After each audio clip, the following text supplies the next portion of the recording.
안녕하세요. 반갑습니다. 저는 인문학 작가 안용태라고 합니다. 자, 오늘은 굉장히 중요한 날입니다. 제가 그간 무려 한 3년 가까운 시간 동안 이 책 너무 재밌어서 잠 못 드는 미술 이야기, 서양 미술사 책이에요. 예, 이제 수업을 올리기 시작했고 오늘이 마지막입니다. 여기서 끝낼 겁니다. 그리고 오늘 다룰 거는 후기 인상주의, 이 책의 18장, 마지막 장이라고 보시면 되죠. 자, 이 부분을 한번 다루어 볼까 합니다. 뭔가 되게 기분이 뿌듯하네요. 자, 후기 인상주의와 인상주의, 이름이 같죠, 그죠? 그래서 많은 사람들이 뭐 아주 양식적으로 뭐 스타일상 연관성이 있다고 생각하시는 분들이 많은데 없습니다.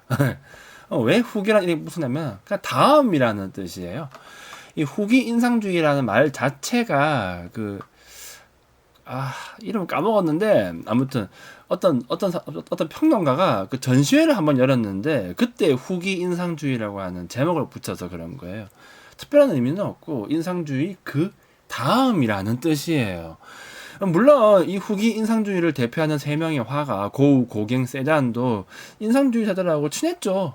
친했고 관계도 되게 깊고 했었지만은 그 인상주의 화풍 자체가, 그 스타일 자체가 그렇게 길게 이어나가질 못했어요. 왜냐면 우리가 흔히 알고 있는 인상주의자들은 대부분 다 스타일을 바꿉니다. 다른 스타일을 바꿔버리게 되고 끝까지 인상주의 밀어붙인 사람은 세 사람밖에 없어요. 모네 가 그 중에서 제일 대표적인 사람이 되는 거죠. 자, 그렇다 보니까 이게 길게 이어진 것도 아니고, 그 다음에는 완전 다른 형태를 그리기 시작하거든요. 고우, 고갱, 세잔 전부 다 달라요. 그래서 그냥 인상주의 그 다음이라고 보는 거지, 이게 뭐 인상주의와 아주 밀접한 연관성이 있다, 그렇게 이해를 하시면 안 됩니다. 물론 뭐 어거지로 그걸 끄집어내 와가지고 하는 사람도 있긴 하겠지만, 물론 또 이 세 사람의 화가들이 초창기에 활동했을 때는 좀 인상주의적인 면모가 좀 엿보이기도 하죠. 하지만은 분명히 다르다라고 하는 걸 알아야 돼요. 그러니까 우리는 이 다름을 갖다가 또 살펴볼까 합니다. 자, 그럼 인상주의자들은 어떤 부분에 좀 관심을 많이 가지고 있었느냐? 뭐 그림의 의미, 메시지, 주제 뭐 이런 거 관심 1도 없습니다. 명확성 관심 없어요. 원근법 관심 1도 없어요. 얘네들은 오로지 뭐 그냥 눈에 보이는 세상, 눈이 보는 세상, 여기에만 관심을 가지고 있었고, 모네 같은 경우에는 말년에 눈이 안 보입니다. 잘 안 보이게 돼요. 대상이 이상하게 보이거든요. 병 걸려가지고. 그때도 그 눈이 잘 보이지 않는, 대상을 이상하게 보는 그 눈이 보는 세상을 그리기 시작해요. 예, 이 사람 그런 사람이에요. 오케이? 알겠죠? 그런 거예요. 하지만 후기 인상주의는 그렇지 않습니다. 좀 다른 거예요. 몇 가지 특징이 있는데, 첫 번째 특징은 인간의 우리 내면에 있는 이 심년, 감정에 빠져들기 시작하는 거예요. 근데 좀 지성적인 부분을, 이성적인 부분을 좀 완전 좀 포기해버리게 되고, 두 번째 계통은요, 오히려 반대로 지성을 좀 더 적극적으로 불려들여가지고 새로운 질서를 구축하려고 하는 태도가 나오게 됩니다. 그래서 이 내적인 부분에 내 마음에 있는 심리학, 무의식 뭐 이런 데다가 좀 집중을 하는 쪽이 이제 표현주의 쪽으로 많이 빠지게 되고, 좀 인위적인 좀 질서를 만들어야겠다, 요거는 이제 아무래도 좀 큐비즘 쪽으로 많이 빠지게 되게 되어 있죠. 이렇게 해서 이제 크게 흐름이 두 가지로 좀 나뉜다라고 보시면 되고, 더 나아가게 되면은 이제 추상으로 나아가게 돼요. 이게 뭐냐면은 그림을 봤을 때 어떤 것도 읽어낼 수 없는, 어떤 형상도 읽어낼 수 없는 그 상황까지 가게 되고, 그거는 이제 칸딘스키의 성과라고 보시면 되는 거죠. 자, 그럼 우리가 맨 처음 알아야 할 사람은 누구냐? 세잔입니다. 세잔.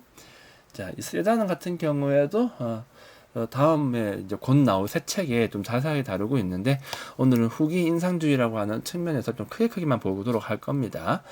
세잔 같은 경우도 처음에는 그 인상주의자들하고 좀 친하게 지냈었고 함께 많이 활동을 했었는데, 결국에는 좀 불만을 많이 가지는 거예요. 이게 다 생각보다 불만을 좀 빨리 가지게 돼요. 그 인상주의 친구들이 이야기하는 그 빛에 대한 생각에는 큰 불만이 없어요. 그런데 문제가 뭐냐? 너무 어수선하게 드는 거예요. 그래, 느낌이. 그래가지고 세잔이 이런 얘기를 합니다. 나는 인상주의를 미술관의 작품처럼 견고하고 지속적인 것으로 만들고 싶다. 여기서 그 미술관 작품이 뭘 말하는 거냐면 루브르에 가면 볼 수 있는 옛날 고전주의 작품을 얘기하는 거예요. 그래서 인상주의와 발견한 빛과 색채에 대한 성취를 유지한 채 명확하고 견고한 사물의 어떤 본질적인 면을 표현하고 싶다. 예, 그냥 그런 생각이라고 보시면 됩니다. 그러니까 인상주의와 고전주의를 갖다가 합치고 싶었던 것 같아요. 이게 가능할까요? 근데 이 사람은 그걸 갖다가 가능하게 만들어 가는 거예요. 그래서 이 사람은 빛의 효과를 유지한 채 자기 나름대로 대상을 좀 명료하고 견고하게 그려내고 더불어서 입체, 그러니까 거리감이나 깊이감까지도 주게 되죠. 그럼 일단 제일 필요한 건 무엇이냐면은 그림을 일단 바깥에서 그려요. 인상주의 자들하고 똑같이. 그러면서 변하지 않는 대상의 본질적인 구조를 찾을 수 있게 되면은 외광을 그리면서 본질적인 구조를 그렸기 때문에 고전주의적인 면모가 살아나지 않겠는가 그런 생각을 하는 거예요. 그래서 얘 맨날 산에 갑니다. 생비투아르 산이라고 그 산에 간 건 아니고 그 산이 잘 보이는 데가 갔죠. 거기 가서 산 그림을 계속해서 그리는 거예요. 뭐 그것만 그린 것도 아니고 그 정무라도 되게 많이 그리게 되죠. 그리고 그리다가 이제 무언가를 발견하게 되죠. 그러니까 이 사람이 좀 초창기에 그렸던 생비투아르 산을 보게 되면은 뭐 특별한 게 없어요. 그냥 평범한 그냥 인상주의 그림이다라고 봐도 무방할 정도의 모습을 보여주게 되는데 좀 뒤로 가면 갈수록 그림이 좀 기이하게 바뀌게 되죠. 그러면 세단이 발견한 그 대상의 견고한 본질적인 부분이 무엇이냐? 이 사람이 이렇게 바라보는 거예요. 대상을 면으로 분석하는 거죠. 면으로 분석하는 거예요. 면. 예를 들어서 봐봐요. 이렇게 컵이 있다라고 하면은 이 면이 하나 나오고 요 면도 하나 나오고 요 위에 면도 하나 나오고 그쵸? 요 아래 면도 나올 거 아니야. 그렇게 보는 거예요, 그냥. 그렇게 해서 면을 하나하나 분석해 보니까 자연에 존재하는 모든 사물은 원기둥과 원뿔 그리고 사면체로 해석이 된다. 이렇게 바라보기 시작한 거예요. 그래서 이 사람은 자연물을 갖다가 좀 기하학적으로 바라보기 시작한 거죠. 그게 이 사람이 바라본 사물의 본질적인 부분이다. 그러면 그림을 그때 어떻게 그립니까? 약간 좀 각진 것처럼 그림을 그리는 거예요. 알겠죠? 원뿔 모양을 넣고 사면체 모양을 넣고 그렇게 그림을 그리기 시작하는 거죠. 그리고 더불어서 이제 좀 멀리 있는 대상을 표현하고 싶을 때는 좀 푸른색 계통을 많이 씁니다. 그러니까 이 사람은 왜 이렇게 그림을 그렸냐면은 차가운 느낌을 주는 파랑빛은 후퇴하는 공간을 좀 드러내주고 따뜻한 느낌을 주는 노랑빛은 좀 전진하는 느낌을 준다. 그러니까 색상을 통해서 깊이감을 표현할 수 있다라고 생각을 했던 거예요. 그러니까 세잔이 그린 생비투아르 산 그림을 보게 되면은 멀리 있는 거는 좀 파랗게 보이고 가까이 있는 거는 좀 노란빛을 띠게 돼가지고 그런 식으로 원근법을 사용하지 않으면서 깊이감을 주게 되는 거죠. 알겠죠? 또 더불어서 세잔 같은 경우에는 또 정물안을 통해서도 되게 독특한 생각을 하나 가지게 됩니다. 자, 지금 보고 있는 정물안 보도록 합시다. 이거는 1880년에 그려진 동물안인데 먼저 보자면은 이 과일을 담는 그릇이 좀 삐딱해가지고 뭔가 앞으로 좀 기울어지는 듯한 느낌을 주게 돼요. 자, 이 정물화를 통해서 세잔이 보여주고 싶었던 게 무엇이냐면은 그 시점의 문제라고 보시면 됩니다. 뭔 말이냐면은 옛날 그 원근법 같은 그림은 같은 경우에는 시점이 좀 단일합니다. 그러니까 그림을 그릴 때 하나의 시점을 단일하게 유지했을 때 원근법을 통해서 깊이감을 줄 수 있다라고 생각을 했기 때문에 그래요. 그래서 그림 자체에다가는 항상 뭘 주냐면은 시점을 단일하게 하려는 경우가 굉장히 많았었죠. 물론 뭐 다른 나라에서든 다시점이 나오기는 했었지만은 일단 기본적으로 고전주의 안에서는 단일 시점이 기본이라고 보시면 됩니다. 뭐 러시아나 이런 데 가면 또 다시점이 나오기는 해요. 자, 아무튼 그랬는데 세잔 생각에는 그렇지 않는 거야. 우리가 정말 저렇게 단일한 시점으로 세상을 바라볼까? 아닌 것 같다는 거죠. 그래서 어떻게 하냐면은 다시점을 그림 속에다가 넣기 시작하는 거예요. 그래서 봅시다. 한 번 더. 과일 담은 그림 같은 경우에는 요 하얀색 이거 그릇 같은 거 말이에요. 요거 같은 아니지. 여기 밑에 여기 이 사과 같은 거 담아놓은 그림 같은 경우에는 시점이 살짝 위에 있는 거예요. 그러니까 앞으로 살짝 기울어져 있는 듯한 느낌을 주게 되죠. 근데 그 바로 옆에 포도가 담겨 있는 그 그릇이 있죠. 다리 있는 거. 이 그릇을 보게 되면은 옆에서 보는 것 같아요. 그쵸? 그러니까 사과는 위에서 좀 내려다보는 것 같고 포도는 살짝 옆에서 보는 것 같은 그런 느낌을 준다라고 하는 거죠. 그럼 이게 뭘 의미하는 거겠어요? 시점이 약간 다르다라고 하는 거를 얘기하는 거예요. 이렇게 하면서 또 이 탁자 끝부분은 수평을 그대로 유지합니다. 그러니까 이렇게 해서 이제 약간 좀 안정감을 살짝 부여하게 되는 거죠. 결국 뭘 보여주는 거죠? 시점이 단일할 필요가 없다라고 하는 거예요. 그러니까 눈에 보이지 않는 자연의 구조. 시점은 이렇게 볼 수도 있고, 이렇게 볼 수도 있고, 그러니까 이렇게 볼 수도 있고, 이렇게 볼 수도 있는 거야. 두 개의 시점이 동시에 나올 수도 있다라고 하는 거죠. 이러한 생각이 피카소에게로 이어지는 겁니다. 자, 아무튼 그러니까 이게 이제 세잔이 발견한 성취인 것이고, 이때부터 현대 예술이 시작된다라고 봐도 무방할 정도입니다. 그래서 사실 후기 인상주의자들 중에서 제일 중요한 사람은 사실 세잔이에요. 근데 별로 인기는 없죠. 너무 막 분석적이라서 그래요. 그럼 제일 인기 많은 사람은 누군데? 역시 반 고흐라고 보시면 되겠죠. 자, 고흐도 후기 인상주의를 대표하는 화가 중에 한 사람입니다. 이 사람은 밀레를 너무 좋아해가지고 뭐 밀레의 그림을 많이 따라 그리기도 했었고 그랬는데 일단 삶이 좀 불행합니다. 일생이 가난했고 늘 외로웠죠. 그림도 안 팔렸고요. 팔릴 수도 있었는데 또 본인이 안 판 경우도 되게 많았었어요. 얘한테는 테오라고 하는 동생이 하나 있었는데 동생하고 이제 함께 동생하고 함께 그러니까 고우가 그림을 그리면은 테오가 팔려고 이제 얘가 화상이었거든요. 그런데 팔지는 못했고 대신에 이제 고우한테 금전적으로 엄청나게 도움을 많이 줍니다. 거의 죽을 때까지요. 얘는 그 동생이 주는 돈 가지고 평생을 그림을 그렸다라고 보시면 됩니다. 그리고 서로 편지를 주고받게 되는데 이게 거의 668통 가까운 편지를 주고받았다라고 알려져 있고 거기에 보면은 이제 고우의 생각이 잘 담겨져 있죠. 그러니까 이 편지 같은 경우는 우리나라에 다 번역이 돼서 책으로 다 나와 있습니다. 초창기 시기는 굳이 알 필요가 없고 그거는 나중에 또 고우할 때 따로 다룰 것이고 얘가 이제 남프랑스의 아르이라고 하는 지역이 있는데 그때부터 우리가 흔히 알고 있는 고우의 스타일의 그림이 나온다라고 보시면 됩니다. 그러니까 얘는 아르에 가서 이제 예술가 공동체 이런 거 만들려고 한번 시도한 적이 있었고 또 실제로 거기서 고갱을 초청해가지고 함께 하려고 했었는데 또 고갱이 또 가게도 갔었거든요. 근데 성격이나 이런 게 너무 달라가지고 결국에는 막 싸움하게 되고 극기야 막 발작 나가지고 막 자기 귀를 자르고 막 난리구슬 치는 거죠. 예. 그러다가 이제 고갱은 떠나게 되고 고우는 신경쇠약 걸려가지고 이제 막 요양원에 들어가고 막 그럽니다. 예. 그러다가 1890년 7월에 자살하게 되죠. 그때 나이가 37살이라고 보시면 되죠. 우리가 흔히 알고 있는 고우의 명작들은 대부분 다 그 알을 이후부터 그려졌다라고 보시면 돼요. 대표적인 작품은 자신의 방을 그린 게 있는데 요거는 이제 고갱이 오기 전에 그린 그림이라고 보시면 됩니다. 그 보시면 이 침대가 좀 크게 그려져 있잖아요. 방을 약간 좀 답답하게 느끼지 않았나? 뭐 그런 느낌을 살짝 주기도 하고 막 그렇습니다.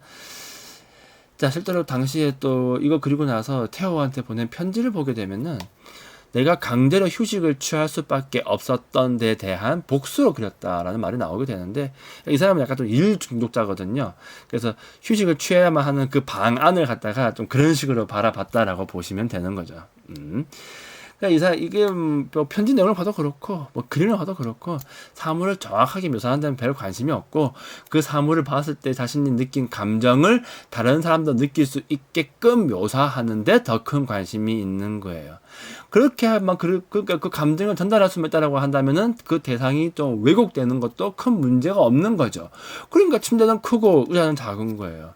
그리고 공간 자체가 좀 답답하게 보이는 건데 이 방을 갖다가 강제로 휴식을 취해야만 하는 감옥처럼 느끼는 거예요, 이 사람은. 알겠죠? 뭐 이런 사람이랍니다. 또 이런 그림도 있죠. 사이프러스 나무가 있는 밀밭이라는 그림도 있습니다. 이걸 보게 되면은 이 하늘이 좀 구불구불하게 그려져 있잖아요. 요거는 이제 사고 친 그 다음에 그려진 작품이라고 보시면 되는데, 요거 같은 경우에는 이 사람이 좀 바라보는 세상이 좀 불안정하게 느껴졌다라고 하는 거를 갖다가 이 구불구불한 선을 통해서 잘 표현하고 있는 거죠. 그거를 제일 대표하는 그림은 별이 빛나는 밤인데, 또한 마찬가지죠. 하늘은 둥글둥글 구불구불하게 되어 있고, 왼편에는 사이프러스 나무가 있고, 요 산이 있는데 산 아래쪽에는 마을이 있는 거예요. 마을은 굉장히 평안해 보이는데 하늘은 어때요? 막 휘몰아치는 느낌이란 말입니다. 이것 또한 고우가 느꼈던 감정이 잘 표현됐다고 보시면 돼요. 그러니까 고우 같은 경우는 이런 자신의 감정을 표현하기 위해서 붓터치를 굉장히 두텁게 합니다. 옛날에는 좀 세밀하게 해가지고 붓자국이 아예 느껴지지 않을 정도로 그림을 많이 그렸었어요. 고전주의 화가들 같은 경우에는. 왜냐면 명확하게 그림을 그려야 하니까 그렇게 했던 건데, 고우 같은 경우에는 자기 감정을 좀 적극적으로 드러내게 하기 위해서 붓터치가 두꺼워진다고 보시면 돼요. 확실히 두꺼운 게 그런 식의 표현이 좀 더 유리한 면이 있기는 하겠죠. 자, 이게 고우가 그림을 그린 기본적인 스타일이라고 보시면 됩니다. 다음 마지막으로 볼 사람은 고갱이죠. 이 사람 같은 경우에는 후기 인상주의를 또 대표하는 나머지 한 사람이죠. 이 세 사람이 다죠. 고갱 같은 경우에는 어릴 때부터 여기저기 좀 많이 떠돌아다녔던 사람이다라고 이해하시면 됩니다. 그러니까 배를 타고 여기저기 많이 돌아다니다 보니까 좀 원시의 모습, 자연 이런 걸 많이 봤던 거죠. 얘 같은 경우는 문명 세계, 특히 파리, 도시 생활 이런 거 되게 좀 환멸감을 되게 많이 느껴가지고 좀 더 단순하고 정열적이고 솔직한 그러한 삶을 좀 많이 기대했었죠. 특히 많이 기대했던 게 원시의 삶이에요. 원시의 삶에서 무언가를 발견할 수 있지 않을까 생각을 했었고, 결국 제일 말년에는 타히티로 가게 되죠. 물론 타히티로 가기 전에 고우 초청에 따라서 아르에 가기는 하는데, 사실 맨 처음 갔을 때는 그 아르에 뭔가 좀 원시적인 게 있지 않을까 기대를 했는데 별로 좀 실망을 되게 많이 합니다. 그러니까 고운에는 그게 되게 원시적으로 보였다고 하지만 고갱로에는 그게 성이 안 차는 거예요. 왜냐면 얘는 배를 타고 전 세계를 좀 떠돌아다니는 경험이 있기 때문에 그게 안 맞는 거죠. 그래가지고 가고 싶은데 고운은 집착하지. 그러니까 이제 싸움이 나는 거죠. 그러고 나서 이제 귀따르는 거 보고 충격받아가지고 파리로 도망친 다음에 2년 뒤에 타히티로 떠나게 되는 거죠. 자, 타히티 섬에서 고갱은 이제 원주민들이 보고 느끼는 방식으로 다 똑같이 느끼길 원했고, 그들의 눈으로 바라보는 자연을 똑같이 바라봐서 그림을 그리고 싶었던 거예요. 그런데다가 또 아무래건 좀 태평양 한복판에 있는 좀 굉장히 더운 열대다 보니까 햇빛이나 이런 것들도 훨씬 더 강할 수밖에 없을 것이고, 색깔 자체가 좀 발광하는 느낌을 좀 강하게 받게 되죠. 그래서 원색을 사용하는데 막 거침이 없는 거예요. 두려움도 없습니다. 왜냐면 내 눈이 본 게 그것이기 때문에 그걸 그리는데 무슨 의문이 있냐라고 하는 생각을 가지게 되죠. 그래서 원시의 생활을 담고 있는 순수함과 강렬함을 있는 그대로 표현하게 되고, 이러한 것을 보고 원시 미술이다라고 하게 되죠. 근데 이 사람이 거기서 그림을 그려가지고 계속 파리로 보내요, 그림을. 근데 안 팔려요, 이게. 그러니까 도저히 안 돼가지고 다시 또 프랑스로 가거든요. 다시 또 막 개인전 열기도 하지만 안 팔립니다. 왜냐면 사람들이 너무 야만적이지 않는가 이렇게 생각하게 되죠. 상처받아가지고 다시 또 타히티로 돌아가요. 그래가 너무 우울증에 빠져가지고 자살시도 하려고 하다가 죽지도 못하고요. 막 매독 걸리고 막 영양신조 걸리고 고생하다가 결국 심장마비로 사망하게 되죠. 자, 이 사람을 제일 대표하는 작품은 우리는 어디에서 왔고 무엇이며 어디로 가는가 라고 하는 작품이 있는데, 이거는 고갱의 인생에서 가장 힘들었던 시기에 그려진 인간 존재에 대한 질문이라고 보시면 됩니다. 자살을 결심하고 죽기 전에 마지막으로 그린 작품인데, 일단 죽는데 실패했기 때문에 마지막 작품은 아니에요. 인간의 탄생과 삶, 죽음 이렇게 3단계로 이제 표현을 한 건데, 일단 고갱은 이 작품에 대해서 뭔가 이야기를 하지 않았어요. 어쩌면은 해석하지 않았으면 좋겠다, 그런 식의 생각이 아닌가 싶기도 합니다.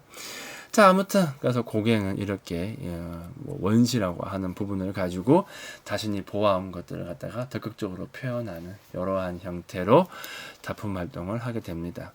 자, 이렇게 이제 후기 인상주의를 대표하는 3명의 화가가 있습니다. 세 사람 다 사실 뭐 생전에 엄청난 인정을 받았다라고 보기는 어려워요. 하지만은 이 사람들이 불러한 방식들이 그 다음에 표현주의, 입체주의 이렇게 나아가게 되고, 그 다음에 또 앙리 마티스의 야수주의 이런 쪽으로도 이어지게 됩니다. 그리고 그 다음에 이제 그 모든 것이 종합되는 이제 추상으로 나아가게 되죠. 이렇게 해서 이제 현대 예술로 나아간다라고 이해를 하시면 될 거예요. 간단하죠? 자, 이렇게 해서 이제 후기 인상주의까지 마무리를 해봤습니다. 자, 그러면 2년간 미술 이야기, 서양 미술사 수업을 보아주신 여러분에게 감사한 마음을 전합니다. 자, 그럼 여기서 마무리할게요.